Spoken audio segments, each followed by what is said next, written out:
नमस्कार मित्रांनो, आज आपण पाहणार आहोत भीमसेन कापूर आणि कापूरदानी यांचे महत्त्व.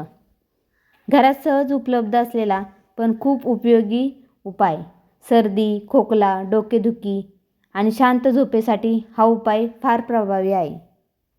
आता ही कापूरदानी म्हणजे काय हे एकदा सांगते मी. कापूरदानी म्हणजे एक छोटी दिव्यासारखी दाणी असते ज्यात आपण भीमसेन कापूर ठेवतो. यात एक ऑन ऑफ बटन असतं. ऑन केल्यावर कापूर गरम होतो आणि सुगंध पसरतो. ऑफ केल्यावर ती नाईट लॅम्प म्हणूनही वापरता येते.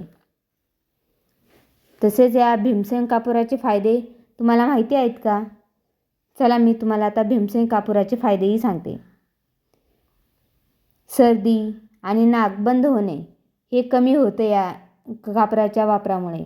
खोकला आणि छातीतला कोंडलेपणा कमी होतो. डोकेदुखी आणि तणाव कमी होतो. डास माशांपासूनही संरक्षण मिळतं. मन शांत होतं आणि रात्री झोप चांगली लागते. ही कापूरदानी वापरायची पद्धत मी आता तुम्हाला सांगते. या कापूरदानीमध्ये 2 ते 4 तुकडे भीमसेन कापराचे ठेवायचे. स्विच ऑन करायचा. काही वेळात सुगंध संपूर्ण खोलीत पसरतो. 10 ते 15 मिनिटात ही चालू ठेवायची. एकदा का त्यातला कापूर जळून त्याची वाफ झाली की कापूरदानी ऑफ करून ठेवली तरी चालते.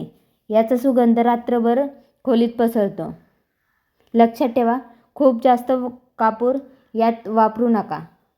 लहान मुलांपासून थोडंसं दूर ठेवा, कारण की ही कापूरदानी थोडीशी गरम होते ना लाईट लावल्यावर, त्यामुळे लहान मुलांना यापासून दूर ठेवा. रात्री झोपताना कापूरदानी ऑफ करून ती नाईट लॅम्प म्हणूनही वापरू शकतो. मऊ प्रकाश आणि सौम्य सुगंधामुळे झोप आणखी शांत लागते. घरगुती, स्वस्त आणि परिणामकारक असा भीमसेन कापूर आणि कापूरदानीचा उपाय एकदा नक्की वापरून पहा. व्हिडिओ आवडला असेल तर लाईक करा, चॅनेलला सबस्क्राईब करा आणि कमेंटमध्ये तुमचा अनुभव नक्की सांगा.